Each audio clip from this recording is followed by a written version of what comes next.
불체포 특권 포기한다 했더니 정말 포기하는 줄을 알더라. 아마 이게 이재명 대표의 속마음일 것 같습니다. 이재명 대표는 국민들을 또 속이겠습니다. 어제 이재명 대표가 뜬금없이 무기한 단식을 선포했습니다. 국회의 압도적 다수 의석을 가지고 있는 야당의 대표가 민생 현안이 산적한 정기국회를 단 하루 앞두고 단식을 결정한 것은 누가 봐도 자신의 범죄 혐의에 대한 법치국가의 수사 절차를 방해하는 방탄 단식에 불과해 보입니다. 다수의 힘으로 패스트트랙 날치기 표결 등 민주주의 제도를 스스로 파괴해온 민주당이 약자 코스프레를 다시 시작하는데 분노하지 않을 수가 없습니다.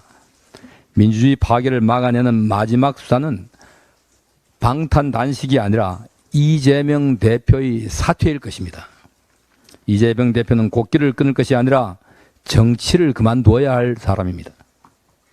더욱 염치 없는 것은 단식을 한다 하고는 단식 농성이 아니고 단식하며 투쟁한다는 기조로 공식 당무와 정무 일정을 다 진행한다며 수시로 자리를 비우며 국민을 우롱하고 있다는 것입니다.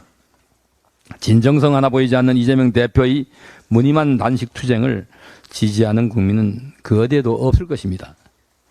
이재명 대표는 2016년 성남시장 재직 당시 자신의 SNS에 단식은 약자들의 최후 저항 수단이자 마음대로 안 된다고 해서 하는 집권여당 대표의 단식은 저항이 아닌 땡깡이자 협박이라는 글을 올렸습니다.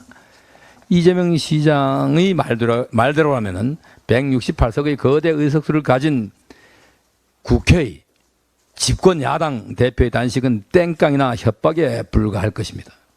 앞뒤가 달라도 이렇게 다를 수가 있습니까? 그때의 이재명의 말은 틀리고 현재의 이재명의 말은 맞습니까?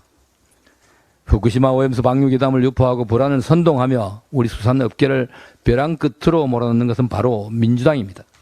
그런데도 수산물 소비를 늘리는데 앞장서고 어민과 국민들의 불안을 해소하는 방안을 강구하기는커녕 고작 단식으로 본인의 안위만 고민하고 있으니 이것이야말로 민생을 볼모로 국민을 협박하는 것이 아니겠습니까?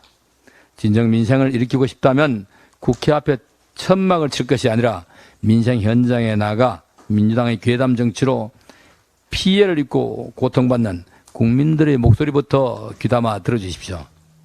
만일 이재명 대표의 단식 투쟁이 다가오는 4일 쌍방울 대북 송금 의혹 조사의 검찰 출석을 회피하기 위한 간헐적 단식쇼로 귀결된다면 이는 역사의 길이 남을 대국민 사기극이 될 것입니다. 민주당은 국민들을 혼란스럽게 하는 정치쇼는 당장 그만두고 산적한 민생 현안 해결에 동참부터 하기를 촉구합니다.